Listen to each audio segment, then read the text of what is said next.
गर मुमकिन हो तो लौट कर लग जाओ सीने से आकर, गर मुमकिन हो तो लौट कर लग जाओ सीने से आकर। मेरी तन्हाइयाँ इस बात की गवाह हैं कि तुम्हारे बाद में किसी और को उतना चाह नहीं पाया। नमस्कार, नमस्कार, मेरा नाम आशीष वैरागी है। वैरागी मेरा तखल्लुस है, आप लोग जानते होंगे। तो अब जब पहचान गए शिवा भाई, तो इंट्रोडक्शन में जो शायरी थी वो मैं बोल देता हूँ कि एक जिक्र बिलख कर बयां हुआ, एक चाह टूट कर तबाह हुई। एक जिक्र बिलख कर बयां हुआ, एक चाह टूट कर तबाह हुई। तू गया छोड़कर दिल मेरा, चल जाने दे कुछ जगह हुई। इसी आगे बढ़ते हैं शायरी और आगे बढ़ते हैं कि अपनी शख्सियत से बिल्कुल जुदा हो जाता हूँ मैं, अपनी शख्सियत से बिल्कुल जुदा हो जाता हूँ मैं। चलो तुम्हारी सदर की सदा हो जाता हूँ मैं। यहाँ कुछ लोगों को नहीं समझ में आओ तो बता दूँ, सदर माने होता है महफिल और सदा माने होता है आवाज़। तो अपनी शख्सियत से बिल्कुल जुदा हो जाता हूँ मैं, चलो तुम्हारी सदर की सदा हो जाता हूँ मैं।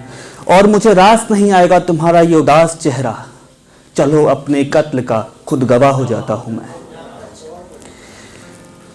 सबको सुनाता हूँ बातें दिलफेक आशिकी की, सबको सुनाता हूँ बातें दिलफेक आशिकी की।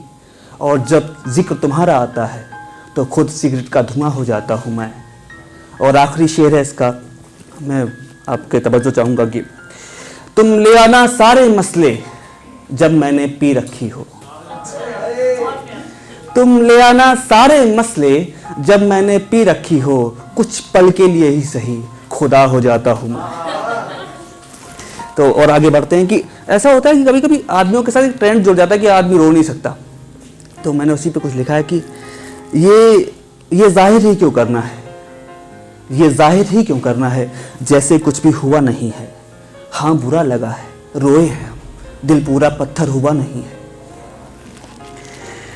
ये जाहिर ही क्यों करना है जैसे कुछ भी हुआ नहीं है। हाँ बुरा लगा है, रोए हैं हम, दिल पूरा पत्थर हुआ नहीं है। जज्बात भी होने चाहिए अल्फाज समझने को, जज्बात भी होने चाहिए अल्फाज समझने को, वरना ऐसा कुछ नहीं जो मैंने तुझ पर लिखा नहीं है। हुस्न के मतले चांद की आयत मुझसे ये उम्मीद न कर, हुस्न के मतले चांद की आयत मुझसे ये उम्मीद न कर। दर्द की गहरी चीखें सुन, मेरा जख्म अभी तक भरा नहीं है। और वो आहें, मेरी आहें इतनी गहरी थी, मेरी आहें इतनी गहरी थी कि खुदा भी रोया दो पल को। शोर फातिहों का काफिर बस तूने अब तक सुना नहीं है। ये जाहिर ही क्यों करना है जैसे कुछ भी हुआ नहीं है। हाँ बुरा लगा है, रोए हैं हम, दिल पूरा पत्थर हुआ नहीं है। और आगे बढ़ते हुए तो टाइम होगा मेरे पास कि मुझे पढ़नी थी वो डायरी, मुझे पढ़नी थी वो डायरी जो तुमने लिखी थी। मुझे जानना था वो आखिर में नाम किसका था। मुझे पढ़नी थी वो डायरी जो तुमने लिखी थी, मुझे जानना था वो आखिर में नाम किसका था। बहुत खारा था टूटे हुए, बहुत खारा था टूटे हुए ख्वाबों के घूंट थे। पहले ये बताओ जो मैं पी गया वो जाम किसका था। अच्छा, अब मैं एक बहुत ही बोलना चाहता हूँ, मुझे पता नहीं है ये नज्म है, गज़ल है या जो भी है। मैंने जो लिखा है, मैं मेरे साथ आप बहने की कोशिश कीजिएगा। जो मैं बोलना चाहता हूँ मैं निकालता हूँ। अभी तो टाइम है मेरे पास ना।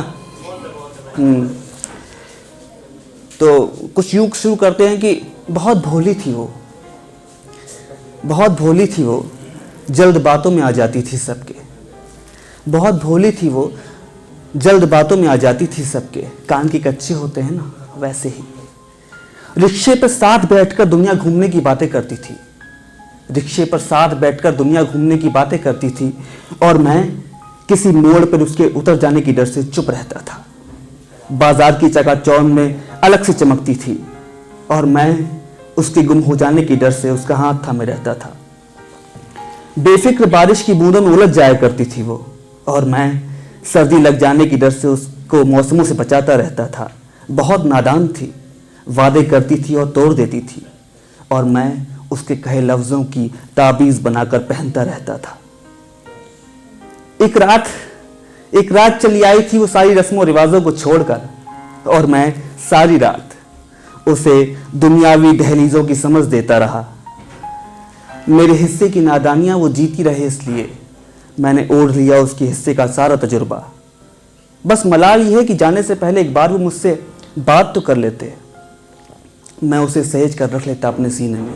खैर, कहा ना, बहुत भोली थी, जल्द बातों में आ जाती थी, सबके कान के कच्चे होते हैं ना, वैसे।